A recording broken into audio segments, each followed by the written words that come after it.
আসসালামু আলাইকুম বন্ধুরা, এই যে দেখতে পাচ্ছেন বাগেরহাটে এই যে গাছ থেকে ভাঙা একদম পিওর অর্গানিক মধু, এই যে চাকসহ আছে, এর ভিতরে কোনো ভেজাল নাই।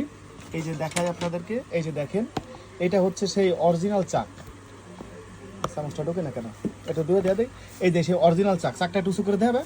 এই যে অরিজিনাল চাক, এটা যে মানে কৃত্রিম উপায়ের যে চাক সেটা না, এই যে অরিজিনাল চাক এবং মধু এদের পাওয়া যায়। যে আমাদের বাগেরহাটের ছোট ভাই জহিরুল ব্যবসা শুরু করছে চাক ভাঙা মধুর, এবং জহিরুলের দোকানে হচ্ছে মানে টোটাল সব ধরনের মাল পাওয়া যাবে। যেমন ওই দিক থেকে শুরু করলে মশলা জাতীয় খাবার, তারপরে বাদাম জাতীয় যত খাবার আছে, পেস্তা বাদাম, কাঠবাদাম, কাজু বাদাম, কিশমিশ আছে, তারপরে ওই যে চিয়া সিড আছে, কুমড়ার বীজি আছে, মধু আছে, সব ধরনের হানি নাট আছে।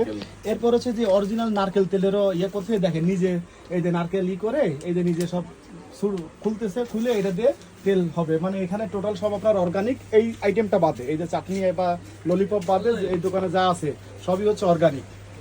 এই যে লাগলে চলে আসবেন জহিরুল স্টোর, খানজানি মাজারের উপরে উঠতে যে কালভার্ট আছে, সেই কালভার্টের পাশেই হচ্ছে দোকান।